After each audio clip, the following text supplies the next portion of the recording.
Sempre tornando su Pietro Pittalis, perché Pietro Pittalis è il filo conduttore dei miei film, abbiamo girato un altro cortometraggio che si chiama Insaia, che significa sulla via. E, e niente, questo cortometraggio parla di un padre e un figlio che, che camminano sulle strade, i sentieri dell'entroterra sardo e compiono un viaggio. Questo viaggio fondamentalmente non ha né mete né approdi, però diciamo questi personaggi sono come degli spiantati vagabondi, quasi delle figure buffe, quasi dei clown, dove il padre, che è Pietro Pittalis, cerca di insegnare qualcosa al figlio, che è Stefano De Fenu, ma il figlio non ha nessuna voglia di imparare, forse non ha neanche nessuna capacità di imparare. Mentre quindi si crea questa contrapposizione tra un padre sveglio, di quelli che parlano, che quando sono in un bar sono sempre al centro dell'attenzione. Questa contrapposizione tra un padre così e un figlio invece che non parla mai, che guarda cose che non significano niente, che contempla, che ne so, le montagne, la natura, le nuvole. E niente, è una storia molto semplice di un rapporto, però la struttura del racconto è in chiave favolistica, cioè la favola funziona così, c'è una causa-effetto, cioè c'è come potrebbero funzionare anche i film di Chaplin, cioè succede una cosa, questa cosa ne genera un'altra.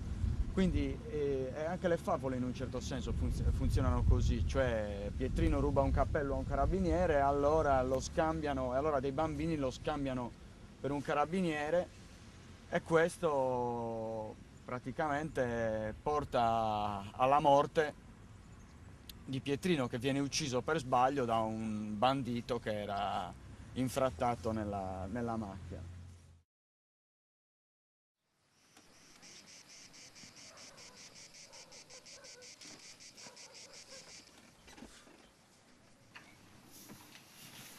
Avete dell'acqua?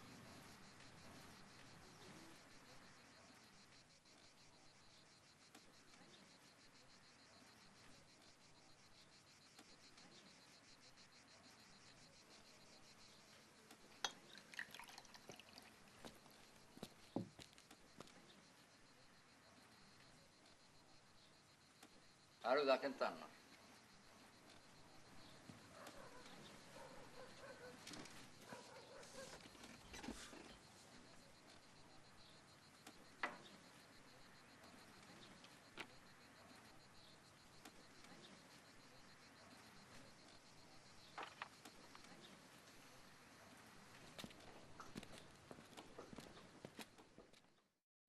Secondo me Inside è un film veramente ben riuscito, perché i personaggi, secondo me, almeno a mio giudizio, poi non sono io che lo devo dire, però posso dirlo anch'io, cioè perché i personaggi pulsano, secondo me. I personaggi sono pieni di vita, cioè pulsano di vita questi personaggi, anche se gli eventi sono semplicissimi, si riesce a sentire la vita di questi personaggi, si riesce a sentire qualcosa che va oltre la storia, cioè che che va molto più in profondità. Tanto se che ne ha battuto, io no che non che ne ha dato. Se la gara le ha a buffare, hanno da sta fontana. Vesti cue, se che si strada passa sino a destra, poi gira da sinistra, poi a manca, poi a destra. E sotto a bifala si batte una tre, ma sta gaimi, e buffa a sinistra. Non preso là. Gaimi a buffare. Ehi! Leali su cappello! Leali su cappello! Alu! Andate via, io! Forza! Andate via! Anda lì che!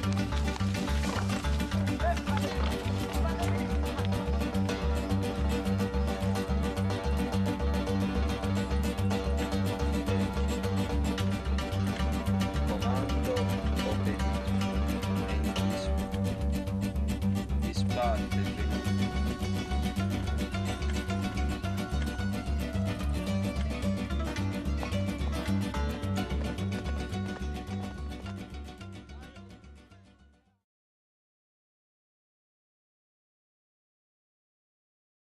Si parte sempre da un soggetto, ma non abbiamo mai avuto una sceneggiatura per girare i cortometraggi.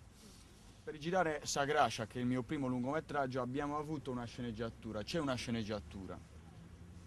Però non è una sceneggiatura scritta prima del film, è una sceneggiatura che si scriveva mano a mano che il film veniva girato. È un film sperimentale, è un film che dal punto di vista della narrativa si ispira a tante cose, si ispira al cinema italiano degli anni 50-60, si può ispirare anche per esempio a Pasolini, Fellini, passando anche per delle strutture narrative che possono essere come quelle per esempio di David Lynch, cioè utilizzando diciamo una struttura ad albero, cioè una scena ti porta in un posto, come se fosse il ramo di un albero. Quindi puoi andare a destra e a sinistra, noi andiamo da tutte e due le parti, poi da destra di nuovo, a destra e a sinistra. E quindi cresce questo albero come dei rami infiniti e poi noi cerchiamo di farli ricoincidere. Questo è molto complicato, infatti da certi punti di vista ci è riuscito, da altri no, però il film è quello, cioè il film Sagracia è un film che produce domande nella mente dello spettatore, dà certe risposte, ma non tutte le risposte, anche perché a me non piacciono i film dove vengono date tutte le risposte, cioè dove è tutto chiaro, perfettamente chiaro. Mi piace anche che ogni spettatore che lo vede si faccia una sua idea della storia, ma questo non è che succede nel mio film, succede nei miei film preferiti, cioè, ma anche film film molto più semplici narrativamente del mio. Con la situazione meteorologica. Sull'Italia permane un campo di alte pressioni livellate ed ora le temperature dell'ora 14 in Italia.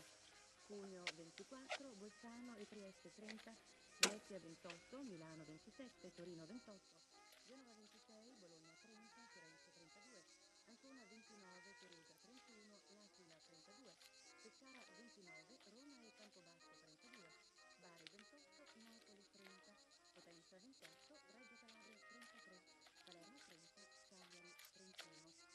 Tempo previsto per domani.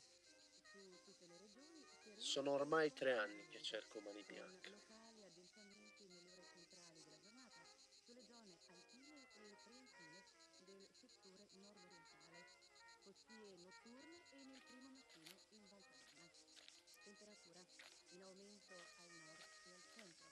Venti deboli e variabili con locali rinforzi da nord-est sul meridione.